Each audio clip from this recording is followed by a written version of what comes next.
Trump தான் வந்து போரை நிறுத்த கெஞ்சினார் அப்படின்ட்டு ஈரான் சொல்லியிருக்காங்க. அது எந்த அளவு பாசிபிள்? ட்ரம்ப் வந்து போரை நிறுத்த வேண்டிக் கொண்டார் என்பது எந்த அளவுக்கு பாசிபிள்னா, ட்ரம்ப் தான் அதை ஈரானை அடித்தார் என்பது எவ்வளோ பெரிய உண்மையோ அந்த அளவுக்கு தான் இதுவும் உண்மையாக இருக்கலாம். சில தலைவர்கள் பேசுவதை அந்த நாட்டு மக்களையே வந்து குழப்பத்தில் உள்ளாக்கும். அப்படிப்பட்ட ஒரு தலைவர் தான் ட்ரம்ப். ஓகே, இப்போ இந்த போர் நிறுத்தம் அறிவிச்சிருக்காங்க. இதுக்கப்புறம் என்ன ஆகும்? திரும்ப ஸ்டார்ட் ஆக வாய்ப்பு இருக்கிறது தான். சப்போஸ் இப்போ ஈரானுக்கு வந்து இருக்கக்கூடிய அந்த 60% சுத்திகரிக்கப்பட்ட அந்த யுரேனியமானதை அவர்கள் டர்ட்டி பாம்புகள் என்ற பேரில், டர்ட்டி பாம்புன்றது வந்து இஸ்ரேலின் ஜனத்தொகையை நம் மனதில் கொண்டால் இது மாதிரி ஒரு அட்டாக் ஈரான் செய்யக்கூடும் அப்படின்னு கேட்டிங்கன்னா, ஆம், செய்யக்கூடும். போர் நிறுத்தமானது நிரந்தர போர் நிறுத்தமாக எப்படி மாற்ற வேண்டும் என்பதுதான் தற்போதைய புத்திசாலித்தனம்.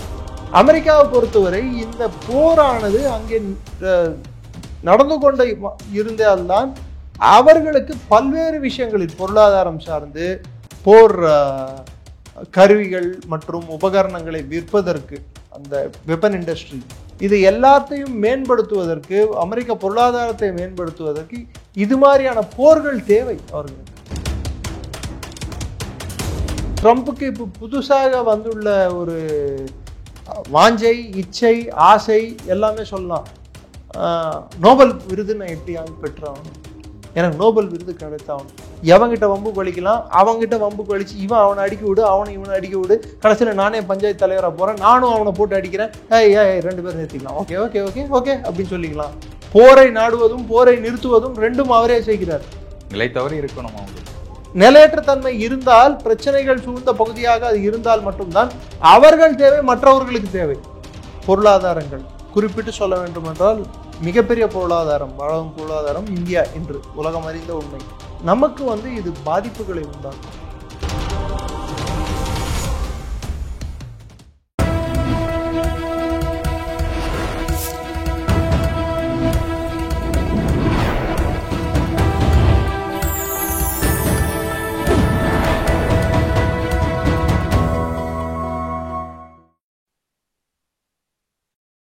சேனல் 5 தமிழ் நேயர்களுக்கு வணக்கம்.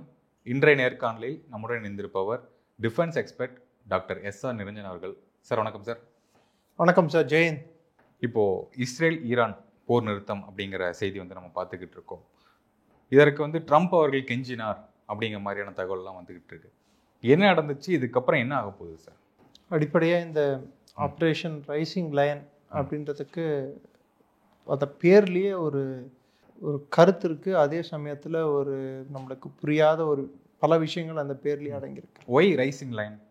அந்த ரைசிங் லைன்ன்றது வந்து பழைய ஈரானோட ஃப்ளாகே வந்து உதிக்கும் சூரியன் கீழ் இருக்கும் சிங்கம் தான் அவங்களோட ஈரானோட ஃப்ளாகாக இருந்தது. ஓகே. அந்த ஃப்ளாக் வந்து இந்த இப்போ இருக்கிற பிரசன்ட் அயத்துல்லா குமேனி அவங்களோட ஆட்சி மாற்றம் ஏற்பட்ட போது அந்த கொடி தூக்கி எறியப்பட்டு புது கொடியானது ஈரானுக்கு கொடியாக மாறியது. இப்போ அந்த ரைசிங் லைன் அப்படி வைக்கிறதுனால ஒருவேளை அவங்க ஆட்சி மாற்றத்தையும் ஏற்படுத்துறதுக்கான சாத்தியக்கூறை தேடுகிறார்களோ என்று தேடுகிறார்கள். அடிப்படையாக அதுதான் தேடுறாங்க. இது ஒவ்வொரு 40 ஆண்டுகளுக்கு ஒரு முறை அமெரிக்காவின் சேட்டலைட் ஸ்டேட்டான இஸ்ரேலும் செய்வது தான். குறிப்பிட்ட அமெரிக்கா இதில் ஈடுபட்டுள்ளது என்பது மறுக்க முடியாத உண்மை. இஸ்ரேலுக்கு அவர்களுக்கு இருக்கும் கம்பல்ஷன்ஸ் அவங்களுக்கு இருக்குது. ஏன்னா நீங்கள் ஒன்று புரிஞ்சுக்கணும், இஸ்ரேல் என்பது வந்து சுற்றி அரபு நாடுகள் சூழ்ந்த ஒரு நான் அரபிக் நாடு. அவர்கள் அரேபியர்கள் இல்லை, அவர்கள் வந்து யூதர்கள், ஆனால் சுற்றி இருப்பது அரேபியர்கள். ஸோ அவர்கள் ஜீவாதார பிரச்சனை, அது வாழ்வா சாவா என்ற பிரச்சனை. அவர்கள் போர் புரிந்து கொண்டே இருந்தால் மட்டும்தான், தங்களை தாங்கள் தற்காத்து கொண்டு இருந்தால் மட்டும்தான் அவர்களால் ஒரு நாடாக இருக்க முடியும் என்பது அவர்களின் கூற்று. அந்த கூற்றுக்கு பலம் சேர்க்கும் விதமாக வெவ்வேறு காலகட்டங்களில் அவர்கள் மீது தாக்குதல்கள் நடந்த வண்ணம் உள்ளன.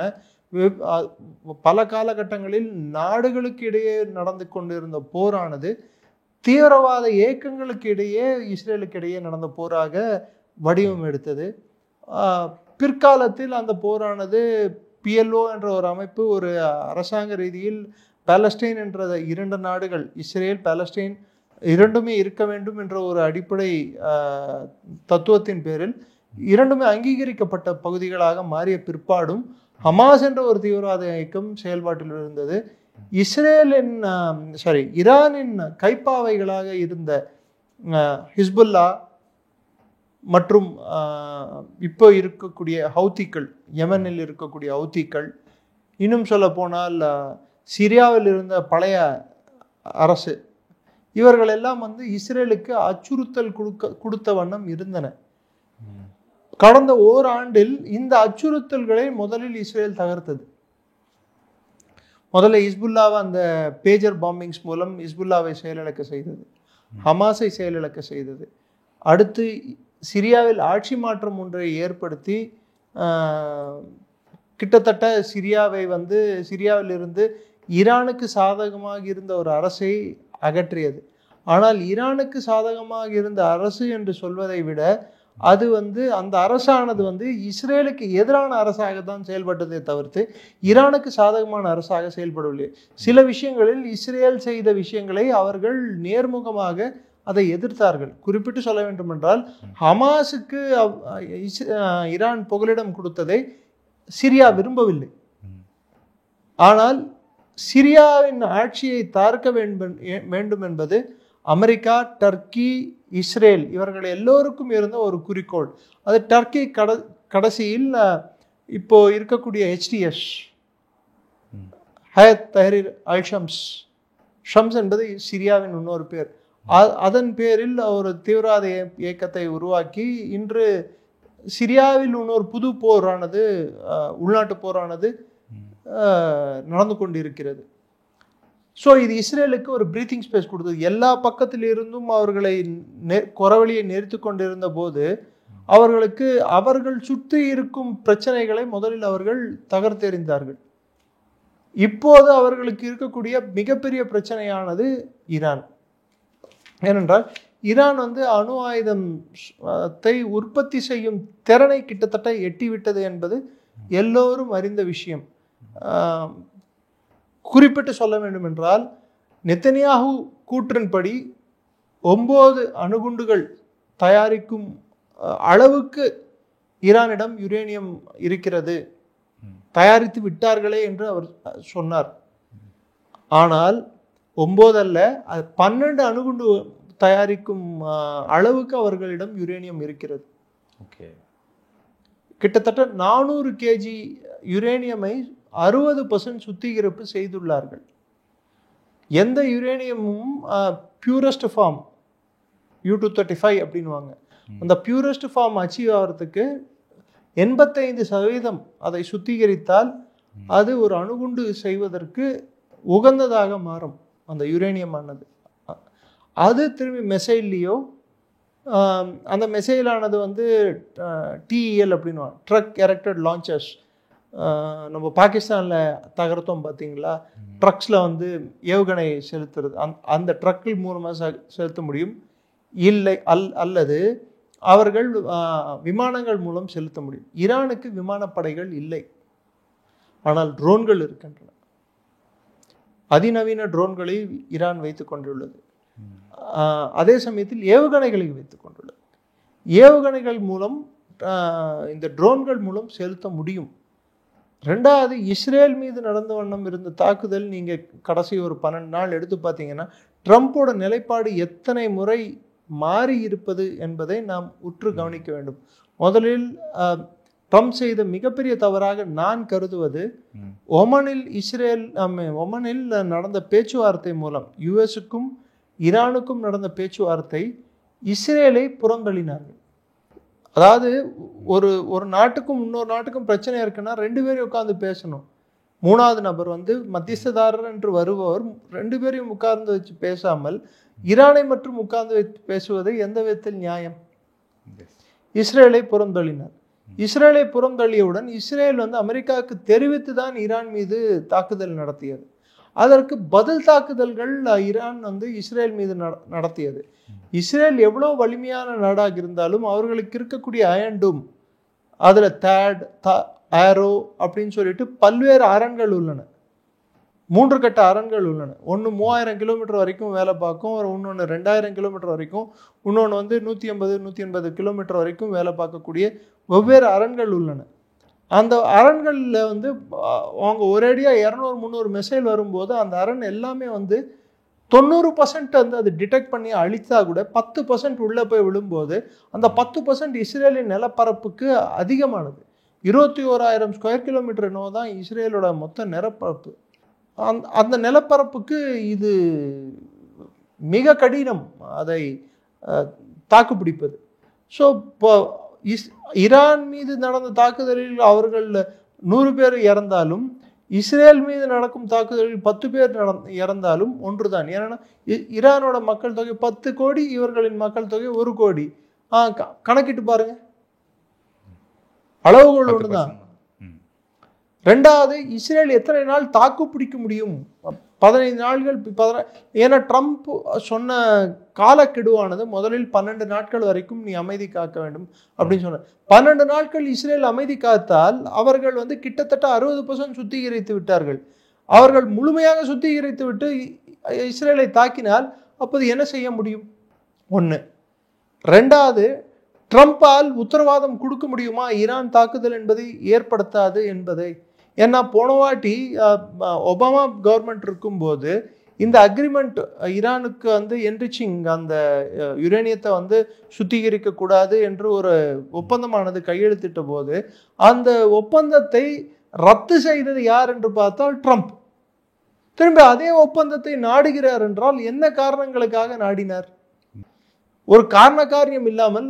உதாரணத்துக்கு ட்ரம்ப் அவர் ஆட்சிக்கு வரும்போதே அவர் உலகத்துக்கு அளித்த ஒரு, அவர் மக்களுக்கும் அவர் நாட்டு மக்களுக்கும் உலகத்துக்கும் அளித்த ஒரு மிகப்பெரிய வாக்குறுதி, யுஎஸ்ஏயின் எந்த போர்களையும் விரும்பாது, யுனைடெட் ஸ்டேட்ஸ் ஆஃப் அமெரிக்கா எந்த போரையும் விரும்பாது, நம் படைகள் எந்த நாட்டிலும் போயிட்டு போரில் ஈடுபடாது அப்படின்னு சொல்லிட்டு திட்டவட்டமாக அறிவித்தார். அது நடக்கிறதா? 37,000 கிலோமீட்டர் ரவுண்ட் அடிச்சுட்டு வந்துட்டு இன்னைக்கு ஈரானை தாக்கி இருக்காங்க. தன்னிச்சையாக வந்து ஈரான் போர் நிறுத்தம் ஒத்துக்கொண்டுள்ளது, இஸ்ரேல் போர் நிறுத்தம் ஒத்துக்கொண்டுள்ளதுன்னு சொல்லியிருக்காரு. இது ஒவ்வொரு வாட்டியும் அவர் இதை பேசுவது இந்தியா பாகிஸ்தானிலும் நாம் பார்த்தோம். நான் சொல்லி அவர்கள் போரை நிறுத்திவிட்டார். இவருக்கு இவரே அறிவிச்சுக்கிறதும் இவருக்கு இவரே சொல்வதும் இது வந்து கிளாசிக்கல் பொலிட்டிக்கல் சென்ஸ்ல இட்ஸ் கால்ட் மேட்மேன் தியரி அப்படின்னு சொல்லுவாங்க. இது வந்து ஒரு பைத்தியம் அல்ல. சில தலைவர்கள் பைத்தியக்காரர்கள் போல் நடிப்பார்கள். எதற்காக? எதிராளியை குழப்புவதற்கு. எதிராளிக்கு வந்து அவர்கள் என்ன செய்ய போகிறார்கள் என்று புரியாமல் இருப்பதற்கு இது மாதிரி அவர்கள் பல்வேறு குழப்பமான முடிவுகளை எடுப்பார்கள். அவர்கள் முடிவுகளை நாம் கணிக்க கூடாது என்பதற்கு. அப்படிப்பட்ட தலைவர்களுக்கு இருக்கக்கூடிய நம்பகத்தன்மை என்பது மிக குறைவானது. அப்பொழுது என்ன ஆகும் என்றால் அவர்கள் பேச்சை யாரும் நம்ப மாட்டார்கள். ஒரு காலகட்டத்தின் பின் அவர்களை ஒதுக்க ஆரம்பிப்பார்கள். அவர்களுக்கு இருக்கும் அந்த ஒரு அங்கீகாரமானது குறைய ஆரம்பிக்கும். இப்போது ட்ரம்பின் அங்கீகாரம், ஹவுதிகள் கூட பெஞ்சமின் நெதன்யாஹூ சண்டை போடும்போது ஹவுதிகளை நான் அழித்து விடுவேன், திரும்பி நீ ஹவுதிகளை நீ பாற்றுக்கொள் அப்படின்னு சொல்லிட்டு போயிட்டாரு. இப்போ ஈரான் மீது, நட்டான்ஸ் மீது, ஃபார்டோ மீது, இஸ்ஃபான் மீது நான் தாக்குதல் நடத்த போறேன்னு சொல்லிட்டு அறிவிச்சுட்டு, கிட்டத்தட்ட அது தெரிந்த கதை தான் அமெரிக்கா தாக்குதல் செய்ய போகிறது என்று. அப்போ அவர்கள் அந்த 400 kg யுரேனியம் வந்து சரி சாமி நீ வந்து அடின்னு சொல்லிட்டு அவங்க விட்டு வச்சிருப்பாங்களா? அவங்க அகற்றி இருக்க மாட்டார்களா அந்த இடத்த விட்டு? ஸோ நான் அடிக்கிற மாதிரி அடிக்கிறேன், நீ பார்த்துக்கோ அப்படின்னு சொல்ற மாதிரி தான் இருக்கே தவிர்த்து, அமெரிக்கா தாக்குதலானது எவ்வளோ சேதத்தை ஏற்படுத்தி உள்ளது என்பதே அமெரிக்காவுக்கும் தெரியாது, இன்னும் சொல்ல போனால் இஸ்ரேலுக்கும் புரியாது. ஸோ இந்த மாதிரியான ஒரு தாக்குதல்கள் அங்கே வெஸ்ட் ஏஷியாவில் இருக்கும் மற்ற நாடுகளுக்கும் இது பாதிப்பை உண்டாக்கக்கூடிய வண்ணம் தான் இருக்கிறது. இப்பொழுது ஈரான் அதற்கு பதில் தாக்குதல்கள் கத்தார் மீது நடத்தியுள்ளது. இந்த பதில் தாக்குதல்கள் தொடர்ந்தாலோ இல்லை அங்கிருக்கும் ஸ்ட்ரெய்ட்ஸ் ஆஃப் ஹார்மூஸ் அந்த குறுகிய ஒரு சேனல் இருக்கு, அதன் மூலம் அதன் இடையில் இருந்தால் எல்லா கப்பல்களும் போக்குவரத்தும் வருகின்றன, எண்ணெய் போக்குவரத்து. அதை மூடப்பட்டாலோ, மூடினாங்கன்னா ஈரானிடம் அவ்வளோ பெரிய கப்பல் படையில் போய் மூடுவதற்கும் இதை தகர்க்குவதற்கும் ஆனால் அவர்கள் IRGC கிட்ட இருக்கும் மெசைல் போட்ஸ், சின்ன கப்பல்களானவை, மெசைல்கள் அதாவது ஏவுகணை தாங்கிய கப்பல்கள், அது பெரிய எண்ணெய் கப்பல்களை தாக்கக்கூடும். இராணுவ கப்பல்களை தாக்க வேண்டிய தேவையில்லை. எண்ணெய் தாங்கிய கப்பல்களை தாக்கினால் அந்த எண்ணெய் தாங்கிய கப்பல்கள் அந்த குறுகிய ஆர்மோஸ் அந்த பகுதியில் அவை நிலை கொலைய செய்தால் அது மொத்த இடத்தையும் பிளாக் பண்ணிடும். ஒரு 10-15 கப்பலை தாக்குனா என்ன ஆகும்? அது மொத்த வளைகுடா பகுதியிலையும் ஒரு அமளியை ஏற்படுத்தும், போக்குவரத்து பாதிக்கப்படும். இதனால் பிரச்சனை அதிகமாகுமே தவிர்த்து கம்மி ஆகாது. இதனால் இப்பொழுது இருக்கும் பிரச்சனை இஸ்ரேலுக்கும் ஈரானுக்கும் உள்ள பிரச்சனையும், அமெரிக்கா இஸ்ரேல் பிளஸ் ஈரானுக்குள்ள பிரச்சனை அரபு நாடுகளுக்கும் ஈரானுக்கும் உள்ள பிரச்சனையாக மாறக்கூடும். இதுதான் ட்ரம்பின் சிந்தனையாக இருக்கலாம். ஓகே, இந்த இடத்துல வந்து ட்ரம்ப் தான் வந்து போரை நிறுத்த கெஞ்சினார் அப்படின்ட்டு ஈரான் சொல்லியிருக்காங்க. அது எந்த அளவு பாசிபிள்? ட்ரம்ப் வந்து போரை நிறுத்த வேண்டிக் கொண்டார் என்பது எந்த அளவுக்கு பாசிபிள்னா, ட்ரம்ப் தான் அதை ஈரானை அடித்தார் என்பது எவ்வளோ பெரிய உண்மையோ அந்த அளவுக்கு தான் இதுவும் உண்மையாக இருக்கலாம். ஏன்னா நான் சொன்னேன், மேட்மேன் தியரியில வந்து அது மாதிரி தலைவர்கள் கெஞ்சினால் மிஞ்சுவார், மிஞ்சினால் கெஞ்சுவார். அவர்கள் பேச்சுக்கு அவர்கள் நாட்டிலேயே அவர்கள் மக்களே அவர்களை நம்ப முடியாத ஒரு சூழ்நிலை ஏற்படும். சில தலைவர்கள் பேசுவதை அந்த நாட்டு மக்களையே வந்து குழப்பத்தில் உள்ளாக்கும். அப்படிப்பட்ட ஒரு தலைவர் தான் ட்ரம்ப். ட்ரம்ப் பேசுற விஷயங்கள்ல அவங்க நாட்டு மக்களே வந்து அவங்க பல விஷயங்கள்ல அவங்க ஏற்றுக்கிறாங்களா நீங்களே பாருங்க, ஏற்றுக்கொள்வதில்லை. ஸோ ஒரு ஸ்டேபிள் பாலிசி மேக்கிங், ஒரு ஸ்டேபிள் டெசிஷன் மேக்கிங் என்பது ட்ரம்பிடம் நாம் எதிர்பார்ப்பது நமக்கு கொஞ்சம் தெளிவில்லையோ இல்லை புரிதல் இல்லையோ என்றுதான் அர்த்தம். ஓகே, இப்போ இந்த போர் நிறுத்தம் அறிவிச்சிருக்காங்க. இதுக்கப்புறம் என்ன ஆகும்? திரும்ப ஸ்டார்ட் ஆக வாய்ப்பு இருக்கிறதா? ஈரான் என்ன செய்ய போகிறது, அடுத்து என்ன செய்ய போகிறது வைத்துதான் நம்ம அடுத்த கட்டம் எப்படி நவரப்போகிறது என்று நாம் பார்க்க வேண்டும். சப்போஸ் இப்போ ஈரானுக்கு வந்து இருக்கக்கூடிய அந்த 60% சுத்திகரிக்கப்பட்ட அந்த யுரேனியமானதை அவர்கள் டர்ட்டி பாம்புகள் என்ற பேரில், டர்ட்டி பாம்புன்றது வந்து ஹை எக்ஸ்ப்ளோசிவ், ஒரு 3000 kg எக்ஸ்ப்ளோசிவோட ஒரு ட்ரோனை இல்லை ஒரு ஏவுகணையை வந்து வைத்து அதுக்குள்ள இந்த யுரேனியம் துகள்களை வைத்து அவர்கள் தாக்க முடியும்.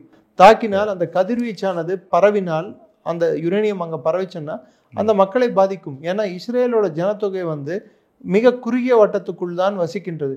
ஸோ அந்த கதிர் வீச்சுகள் அதிகமாக அந்த மக்களிடையே, அதாவது நார்மலாக ஓப்பன் ஏரியாவில் வந்து விழும்போது அது க்ளோஸ்ட் என்விரான்மெண்ட்டில் ஹைலி இதில் கண்டெய்னர்ஸில் சேஃபாக வைக்க வேண்டிய பொருட்கள் அட்மாஸ்பியருக்கு எக்ஸ்போஸ் ஆச்சுன்னா அது தட்பவெப்ப நிலையை பொறுத்து மற்ற விஷயங்களை பொறுத்து அந்த கதிர்வீச்சு ஏற்படும். அந்த ரேடியேஷன் எஃபெக்ட் வந்து நம்ம மீது தாக்கும்போது நமக்கு பல்வேறு வியாதிகள் வரக்கூடும். ஓகே, ஸோ இஸ்ரேலின் ஜனத்தொகையை நம் மனதில் கொண்டால் இது மாதிரி ஒரு அட்டாக் ஈரான் செய்யக்கூடும் அப்படின்னு கேட்டிங்கன்னா, ஆம் செய்யக்கூடும். செய்யலாமா என்று கேட்டால், செய்தால் அது அழிவை, அதாவது இஸ்ரேலின் அழிவு மட்டுமல்ல ஈரானின் அழிவையும் அவர்கள் தீர்மானித்தவர்களாவார்கள். செல்ஃப் சூசைட் மாதிரி செல்ஃப் சூசைட் தான். ஸோ இதுக்கு பெட்டர் ஆப்ஷன் வந்து டிப்ளமசி, அதாவது ஒரு விதமான போர் நிறுத்தமானது நிரந்தர போர் நிறுத்தமாக எப்படி மாற்ற வேண்டும் என்பதுதான் தற்போதைய புத்திசாலித்தனம். இப்போது இவர்கள் கத்தார் மீது குண்டுமலை பொழிந்துள்ளார்கள், ஏவுகணைகளை ஏவியுள்ளார்கள். அதற்கு ட்ரம்ப் சொல்லியிருக்கிறது, தேங்க்ஸ், என்கிட்ட முன்கூட்டியே சொல்லிட்டீங்க. ஏன்னா ஆல்ரெடி அவங்க வந்து அமெரிக்கா இது நடக்க போகுதுன்னு தெரிஞ்சு நீ அடிக்கிற மாதிரி அடி, நான் வாங்குற மாதிரி வாங்கிக்கிறேன்னு சொல்லிட்டு எல்லா அவர்கள் இருந்த உபகரணங்கள் முதல் கொண்டு போர் வீரர்கள் முதல் கொண்டு எல்லாரையும் வெக்கேட் பண்ணிட்டாங்க. காலியான ஸ்தாவரங்கள் மீது தான் இந்த தாக்குதல்கள் நடந்துள்ளன.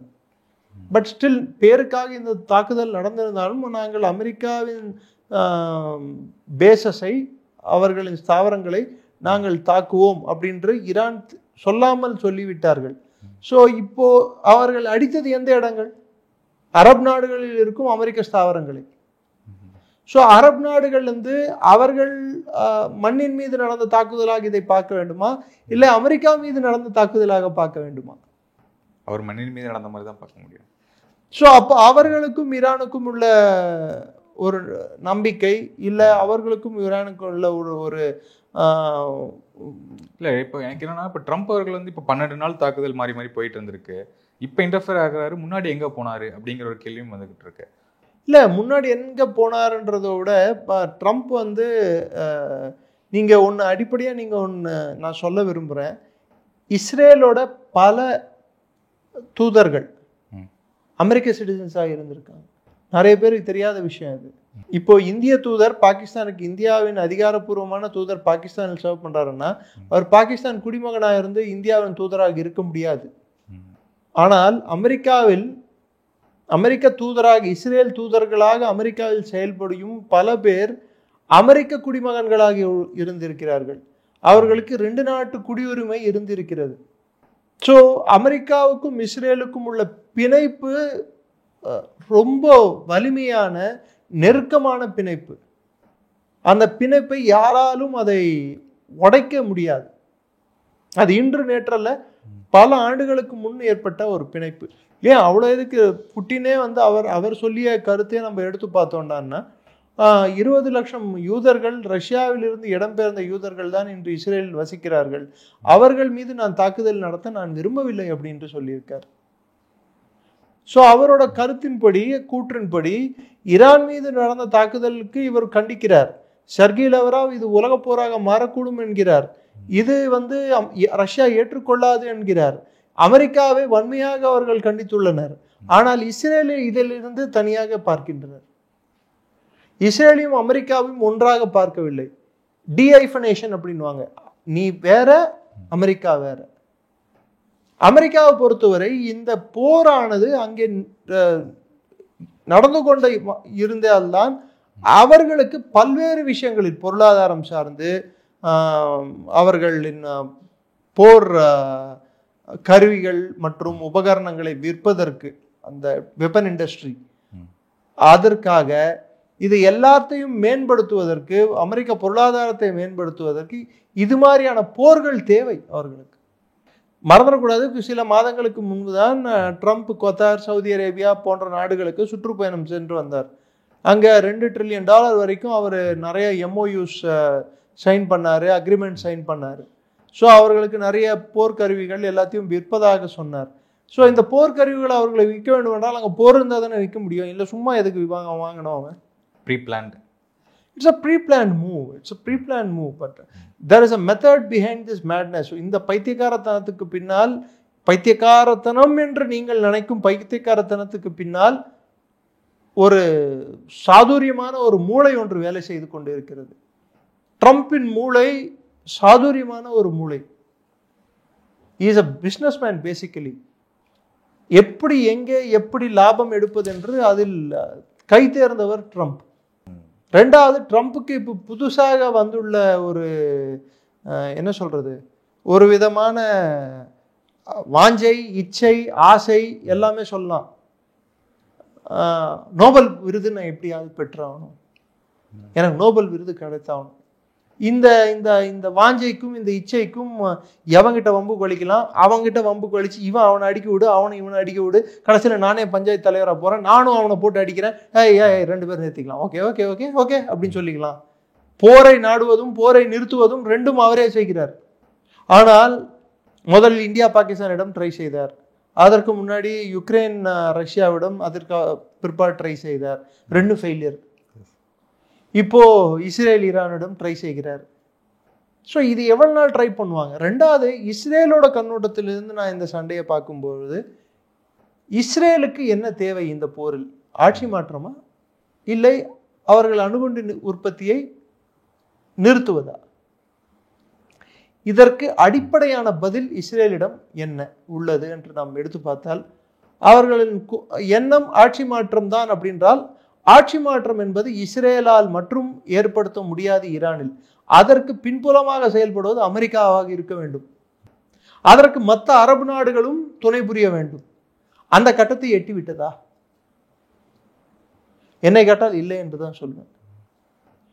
அதே சமயத்தில் அது அணுகுண்டுகளை நிறுத்துவது என்றால் தற்காலிகமாக அவர்களின் உற்பத்தி திறனை அளிக்க முடியுமே தவிர்த்து நிரந்தரமாக அளிக்க முடியும் அப்படின்னு சொல்ல முடியாது. ஸோ இந்த போரின் மொத்த குறிக்கோள்கள் மொத்தமாக பூர்த்தி அடைந்ததா என்று பார்த்தால் இல்லை. இப்போ ஆரம்பிக்க வேண்டும். இது தற்காலிகமான ஒரு நிறுத்தமாக தான் நான் பார்க்கிறேன் தவிர்த்து இது இன்னொரு சைக்கிள் வந்து எப்போ ஸ்டார்ட் ஆகும் நம்ம சொல்ல முடியாது. அந்த எந்த வண்ணம் ஸ்டார்ட் ஆகும், எப்படி ஸ்டார்ட் ஆகும், எங்கே ஸ்டார்ட் ஆகும் சொல்ல முடியாது. உதாரணத்துக்கு 2023 அக்டோபர் 7 ஸ்டார்ட் ஆன சைக்கிள் நடுவில் நின்றுது, திரும்பி பிக்கப் ஆச்சு, திரும்பி நின்றுது. ஸோ இந்த சைக்கிள் இந்த 1.5 வருடம் இந்த சைக்கிள் ஓடிக்கொண்டே தான் இருக்கிறது. ஏன்னா தீர்மானிக்கப்பட்ட குறிக்கோள்களை யாரும் அடைவதில்லை.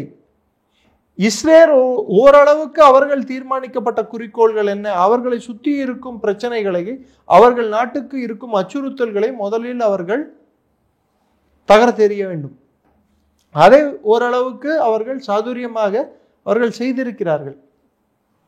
ஆனால் பலாயிரம் கிலோமீட்டர், 2000க்கும் மேற்பட்ட கிலோமீட்டர்கள் தள்ளி இருக்கும் ஈரானில் ஆட்சி மாற்றம் இஸ்ரேல் ஏற்படுத்தும் வண்ணம் உள்ளதா, அவர்களுக்கு அந்த பலம் இருக்கிறதா, அந்த பகுதியில் அவர்களுக்கு அரசியல் செல்வாக்கு இருக்கிறதா என்றால் இல்லை. ஸோ யாரால் முடியும்? யுனைடெட் ஸ்டேட்ஸ் அவர்களால் முடியும். ஸோ அவர்களால் முடியும் என்றால் அது வந்து எங்கிருந்து ஆட்சி மாற்றம், எப்படிப்பட்ட ஆட்சி மாற்றத்தை அவர்கள் கோருகிறார்கள்? உள்நாட்டிலிருந்தே ஒரு கிளர்ச்சியை வெடிக்க வைத்து உள்நாட்டிலிருந்தே தலைவர்களை உருவாக்க போகிறார்களா, இல்லை வெளிநாட்டிலிருந்து பழைய ஈரானின் ஷா குடும்பத்தை எடுத்துட்டு வந்து திரும்பியும் நிறுவப் போகிறார்களா? அது வெளிநாட்டிலிருந்து வரும் தலைவராக இருந்தால் உள்நாட்டில் அமளி இன்னும் அதிகரிக்குமே தவிர்த்து குறையாது. அது உள்நாட்டிலேயே இப்போது அந்த கிளர்ச்சியானது வெடிக்க வைக்க வேண்டும் என்றால் ஐஆர்ஜிசிக்கு உள்ள பலமானது அதை தகர்த்துவிடும். இஸ்லாமிக் ரெவல்யூஷனரி கார்ட் கோர் அப்படின்னு சொல்லிட்டு இப்ப இருக்கக்கூடிய அரசாங்கத்துக்கு பின்புலமாக இருந்து அதை அரசாங்கத்தை காப்பாற்றி கொண்டிருக்கும் அந்த அமைப்புக்கு இருக்கும் பலம் வந்து மிக அதிகம். அவர்களை இவர்களால் நிறுத்த முடியாது. ஈரானில் பல்வேறு குழுக்கள் இருக்கின்றன. இன்னும் சொல்ல போனால் லெஃப்ட் விங் ஐடியாலஜி, கம்யூனிஸ்ட் சித்தாந்தத்தை கொண்ட நிறைய பேர் அங்கே இருக்கிறார்கள். ஆனால் அவர்களால் ஆட்சி மாற்றத்தை நேரடியாகவோ மறைமுகமாகவோ எடுத்துட்டு வர முடியாது. இதற்கான ஒத்திகை 2018 வருடம் நடந்தது, ஆனால் அது தோல்வியில் முடிந்தது. ஸோ பல்வேறு காலகட்டங்களில் இது மாதிரி ஒத்திகைகள் நடந்துள்ளன. பல்வேறு காலகட்டங்களில் அமெரிக்கா இதை விரும்பியுள்ளது, ஆனால் அது நடக்கவில்லை. ஸோ நம்ம இது மறந்துடக்கூடாது. ஒரு ஆட்சி மாற்றம் என்பது மற்ற நாடிலிருந்து வெளியிலிருந்து வந்தால் அந்த ஆட்சி மாற்றம் நிரந்தரமான ஆட்சி மாற்றத்துக்கு வழிவகுக்காது. உள்நாட்டு கலவரத்தை அதை மீண்டும் மீண்டும் அதை தூண்டும். இதற்கு நிதர்சனமான உண்மை இன்று ஈராக் சந்தித்துக் கொண்டிருக்கும் நிலை, சிரியா சந்தித்துக் கொண்டிருக்கும் நிலை. இது மாதிரி ஒரு நிலையற்ற தன்மை உள்ள நாடுகளை தான் அமெரிக்கா வந்து விரும்புகிறதா வெஸ்ட் ஏசியாவில் அந்த மொத்த கல்ஃப் வளைகுடா நாடுகளில் என்று நாம் கேட்டால் ஆமாம், நிலை தவறி இருக்கணும். அவங்களுக்கு நிலையற்ற தன்மை இருந்தால், பிரச்சனைகள் சூழ்ந்த பகுதியாக அது இருந்தால் மட்டும்தான் அவர்கள் தேவை, மற்றவர்களுக்கு தேவை. இதுதான் கோர் ஐடியா. அதுதான் கோர் ஐடியா. ஊர் 2 பட்டா கூத்தாடி கொண்டாட்டம் சார். வெஸ்ட் ஏசியாவில் அமளி இருந்துகிட்டு இருந்தாதான் அமெரிக்காவோட தேவையை வந்து அரபு நாடுகள் வந்து யோசிப்பாங்க. இது வரலாற்று உண்மை. ஸோ அப்போ அமெரிக்கா அங்கே பேஸ் வச்சுட்டு இருக்கிறதுக்கும் அமெரிக்கா அங்கே தங்குறதுக்கான ஒரு தேவை வந்து இருக்கு. அப்போ அவங்க தங்கும்போது ஒரப்போ நீ அடின்னு சொல்லிட்டு இஸ்ரேலை அவங்க எழுப்பி விடுறதும், சரி நீ அடின்னு சொல்றதும். ஸோ இந்த கலவரமானது தொடர்ந்து வண்ணமே இருந்தால் மட்டும்தான் அங்கே இருக்கக்கூடிய மிகப்பெரிய வளம் என்ன? எண்ணெய். அந்த எண்ணெய் வளம் எதரோடு பிணைந்துள்ளது? பிணைந்துள்ளது டாலரோடு. அமெரிக்கா அங்கு இருக்கும் இருப்பு தேவையற்றதாக மாறினால் டாலரின் தேவை அங்கே செல்லுபடியாகாது. டாலரின் தேவை செல்லுபடியாகாத பட்சத்தில் அமெரிக்காவின் பொருளாதாரம் வீழ்ச்சியை சந்திக்கும். ஸோ அப்பேற்பட்ட சூழ்நிலையில் அங்கே இருக்கும் அரபு நாடுகள் மற்ற நாடுகளை நாடும். இன்னும் சொல்ல போனால் ரஷ்யா மாதிரி நாடுகளுக்கு அது ஒரு ஓப்பனிங்காக கிடைக்கும் உள்ள வரத்துக்கு. ஏன் இந்தியா மாதிரி நாடுகள், ஃபார் எக்ஸாம்பிள் இந்தியா வந்து போன G20 சம்மிட்டுக்கு அப்புறமா நம்ம ஒரு காரிடாரே பேசணும், India Middle East Europe corridor அப்படின்னு சொல்லிட்டு. அதாவது இந்தியா வந்து நமது கப்பல்கள் ஜோர்டான் UAE மூலம் இப்போது சைப்ரஸ் சென்று வந்தபோது சைப்ரஸ் உட்பட இந்த காரிடார் மூலம் யூரோப்பை எப்படி நம் பொருட்களை வந்து எடுத்து செல்வது என்றது தான் அந்த காரிடாரின் தேவை. டர்க்கி புறந்தள்ளிவிட்டு இந்தியா வந்து G20 சம்மிட் முடிந்த பிற்பாடு ஒரு India Middle East Europe economic corridor ஒன்று டிசைட் பண்ணாங்க. இன்ஃபேக்ட் இந்திய பிரதமர் போன வாரம் சைப்ரஸ் என்ற போது கூட சைப்ரஸ் அதில் சேர விருப்பம் தெரிவித்தது. அதன் மூலம் நமது பொருட்களானது ஹைஃபா, அதாவது இலாட் அண்ட் ஹைஃபா அப்படின்னு சொல்லிட்டு 2 போர்ட் இருக்கு. அந்த போர்ட்டுகள் மூலம் யுஏஇ சென்று யுஏஇ மூலம் திரும்பி அப்படியே யூரோப்புக்கு செல்வதற்கான வழிவகுக்கும். ஸோ இது நமது பொருளாதாரத்தையும் மேம்படுத்துவதற்கான ஒரு திட்டம் இதன் மூலம் இருந்தது. இப்போ I2U2 அப்படின்னு சொல்லிட்டு யுஏஇக்கும் இந்தியாவுக்கும் உள்ள உறவை மேம்படுத்துவதற்கு ஒரு பேச்சுவார்த்தை நடந்து கொண்டிருந்தது. இது மாதிரி நிறைய விஷயங்கள் இந்தியா வந்து டிப்ளமேட்டிக்காக, அதாவது தூதரக உறவுகளை மேம்படுத்த வண்ணம் இருந்தபோது இது மாதிரி ஒரு பிரச்சனை வரும் என்றால் வளரும் பொருளாதாரங்கள், குறிப்பிட்டு சொல்ல வேண்டும் என்றால் மிகப்பெரிய பொருளாதாரம், வளரும் பொருளாதாரம் இந்தியா என்று உலகம் அறிந்த உண்மை. இதை யாரும் புறந்தள்ள முடியாது. நமக்கு வந்து இது பாதிப்புகளை உண்டாக்கும். நேரடி பாதிப்புகள் இல்லை என்றாலும் மறைமுகமான பாதிப்புகளை உண்டாக்கும். எந்த மாதிரியான பாதிப்புகள் சார்?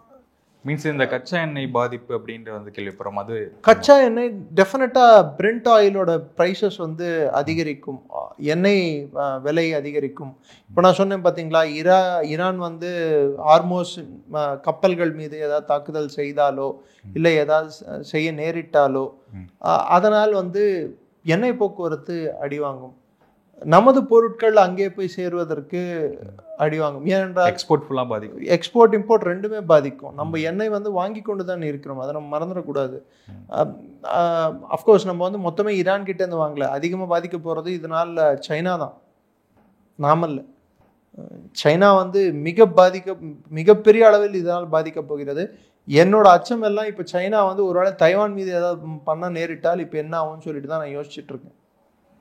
ஓகே, ஏன்னா ப்ரெஷர் பாயிண்ட் ஒரு இடத்துல வழியை எடுக்கிறதுக்கு இன்னொரு இடத்துல வழியை உண்டாக்குவாங்க. இது ஜென்ரல் ஸ்ட்ராட்டஜி. ஓகே, இப்போ எண்ணெய் தாண்டி வேற ஏதாச்சும் பாதிப்புகள் இருக்கு? இப்போ கச்சா எண்ணெய் தாண்டி இந்தியாவுக்கு வேற ஏதாவது பாதிப்புகள் இருக்கு? டெஃபினட்டா இருக்கு. இப்போ ஈரானோட அரசு, இப்போ இருக்கக்கூடிய அரசு அகற்றப்பட்டாலோ இல்லை அந்த அரசின் ஆளும் தன்மை வந்து வலுவிழந்த நிலையில் இருந்தாலோ இதனால் பல்வேறு தீவிரவாத குழுக்கள் ஈரானில் ஆக்டிவேட் ஆகலாம்.